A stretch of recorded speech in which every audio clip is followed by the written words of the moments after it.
Update. My ex, 26 male, dumped me in January after 9 years together because he didn't think I, 27 female, was wife material. Now he reached out wanting to talk because he needs to get something off his chest. I don't know why he doing this or if I should meet him. Original post. I was with my ex, who I'll call Nate, because if I'm being honest, minus betraying a friend, I was a Cassie.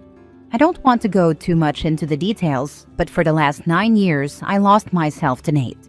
He was my world. Everything I did was for him.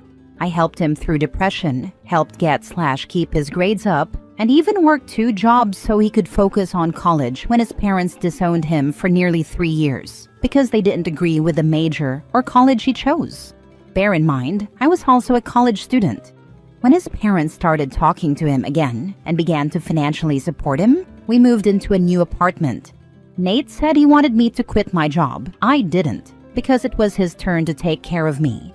For 16 months, everything was great. He spoiled me. Then I noticed he was more interested in his new friends. At times, he ignored me completely. Back in December, he did a 180 and love-bombed me the whole month. He really went out of his way to make Christmas magical for me. I honestly believed he was going to propose.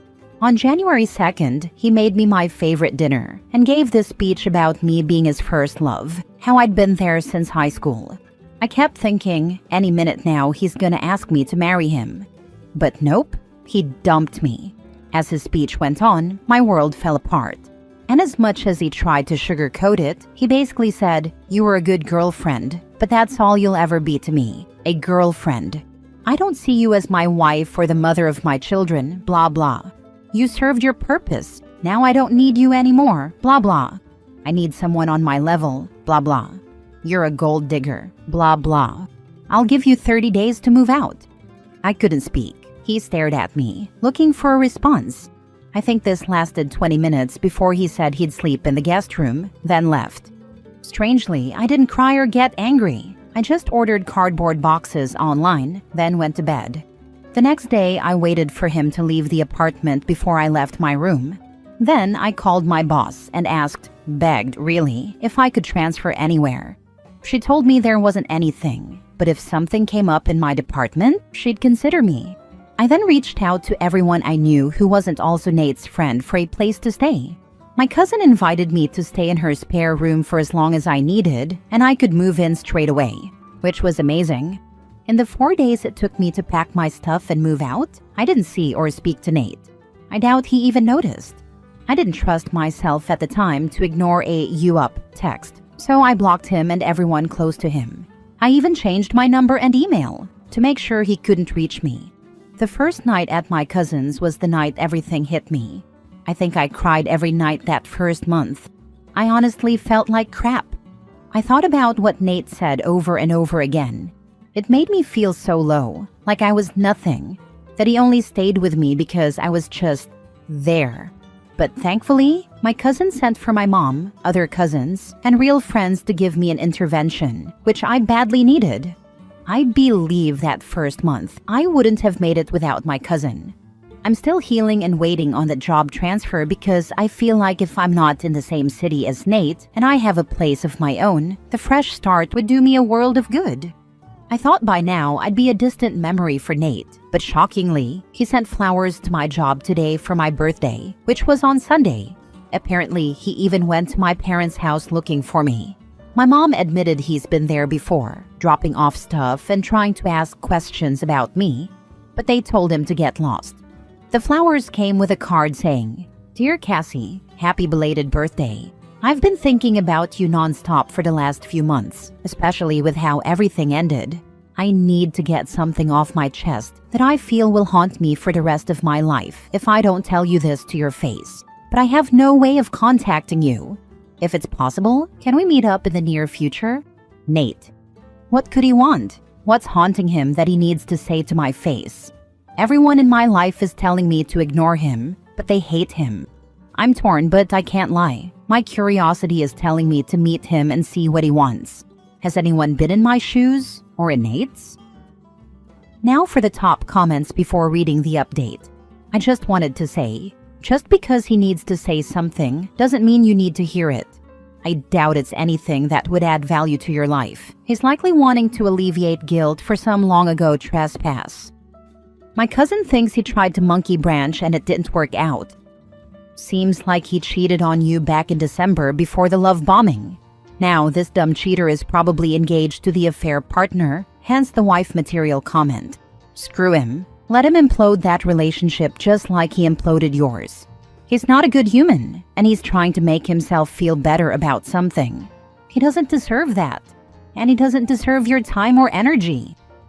You know what's pathetic? If he cheated and told me that was the reason he was breaking up with me, I don't think it'd have hurt me as much.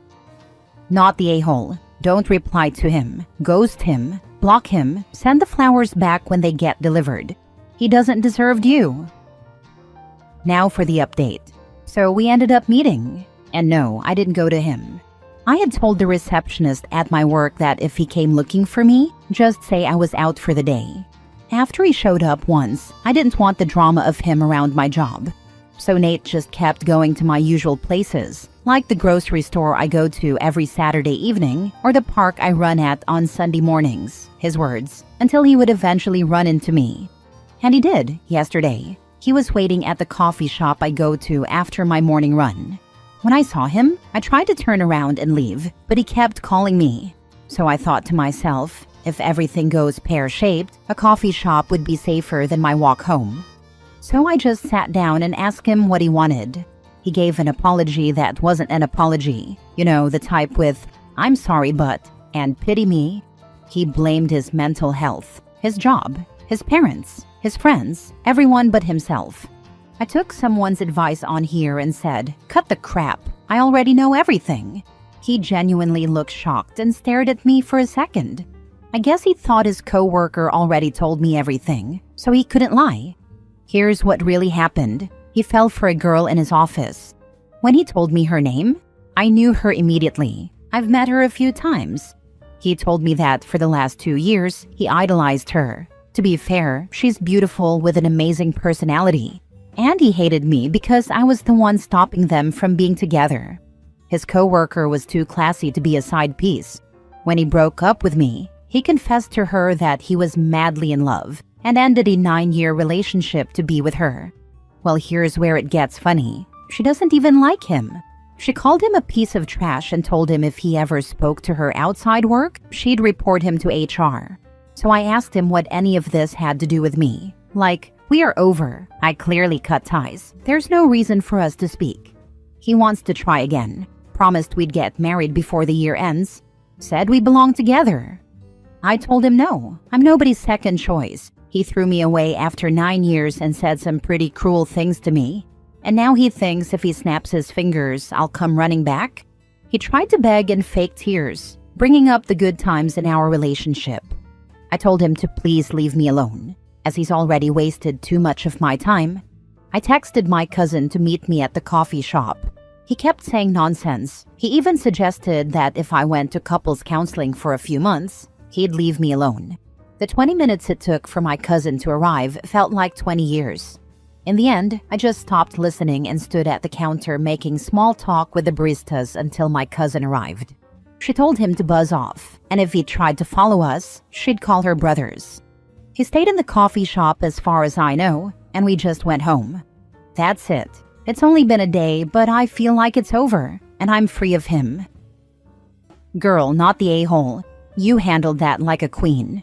He threw away 9 years chasing a fantasy, got rejected, and thought you'd be waiting like a backup plan. Nah, you chose you, and I'm clapping for it. This has to be the dumbest MF out there. Most people have the smarts to get a feel, set something up and monkey branch. I say this with revulsion, but this guy just YOLO'd his way to a breakup. The other girl was never interested in him. Either he is completely delusional and misread the signs, or he thought he was such a catch that she possibly couldn't say no. And now here he is, dumped by both women and crying about his fate. OP, you dodged a nuclear missile with this one. He almost certainly viewed OP as low value and himself as high value. Ugh, hate those terms. He kept an eye out for someone who he thought was more worthy of the person he believed himself to be. When he thought he found her and had a chance, he dumped OP because of course this woman would want him. Only she didn't, so he goes back to OP, assuming she'd fall in line because he was a catch and they'd been together for so long. Guy even assumes that she wouldn't question anything and would be oh so grateful to be able to prove herself to someone of his caliber. Cue her telling him off. You're being stalked. Change your routine. Yeah, I'm gonna do this, as I run at 6 a.m. so not a lot of people around. Gonna miss that coffee shop though. They made the best breakfast wraps, but I'm not taking any chances and I'll go grocery shopping with my cousin. Next story. Am I the a-hole for refusing to repay my ex-husband for the college tuition he paid 4 years ago? So, for some background, my ex-husband and I ended things over 20 years ago. When our son was 2, he stepped out. At the time, I was a stay-at-home mom and going to nursing school full-time. He was paying for my schooling. After he left, I asked him if he would keep paying for my school so I could finish with no debt. He agreed, saying it was the least he could do. A few months after that, he got his affair partner pregnant. Once she got pregnant, she demanded he stop paying for my schooling. It was a fifth of their income, and she said that money needed to go towards their new baby. He refused and kept paying for the remaining year and a half I had left. Over the years, I continued my education, and now I'm a nurse practitioner. I do well for myself, and I never remarried. On to the problem, my son called me and told me he and his wife are expecting. I was ecstatic. I asked if I could come over sometime during the weekend to give them some things, his favorite stuffed animal from childhood, a check, and some other small sentimental items. He said yes, so I went over earlier today. I came by and gave him everything, including a check for a few $1,000s for baby stuff, co-pays, the nursery, or anything else they might need. My son and his wife thanked me and said the money would be very helpful. My ex-husband and his wife came over a little while later. They surprised them with dinner and didn't know I'd be there, and saw the check on the counter. My ex's wife asked about it, and I said, oh well, I wanted to help out where I could. Everything's so expensive nowadays. I was really just trying to be polite, but I don't think it was any of her business. This woman had the audacity to say, well, maybe since you have all this money now, you can finally pay us back all that money you took when you went to college. I was dumbfounded. My ex has literally never brought up me paying him back. He's always said it was the least he could do for both me and our son. My ex has done very well for himself in his career. I didn't see how or why they'd need the money, so I asked them, do you guys need the money or something? My ex said no, and she said, of course not. It's about principle. I told her I will absolutely not be paying them back for college tuition from over 20 years ago, especially when she ended up in our marital home while I was living in a small apartment, barely making ends meet for years after I initially finished school. I've never been bitter or mean. I've always been civil since our kids are siblings, but my blood was boiling. I left shortly after that. According to my son, this has been a point of contention in their marriage. She's brought it up a few times over the years in front of him, and she's now insisting to him that he needs to convince me to finally pay back what they're owed. The biggest issue is that now the whole family is involved. I got calls from 3 separate family members saying I need to get over myself and just pay it back. So, am I the a-hole here? Now for the comments. Not the a-hole. He created a mess. Did he pay alimony? Did he take it off his taxes?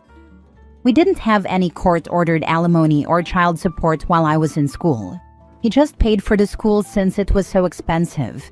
I'm not sure if he took it off his taxes. He just gave me the money every month. Once the divorce was finalized shortly after I finished school, we made arrangements for child support but no alimony.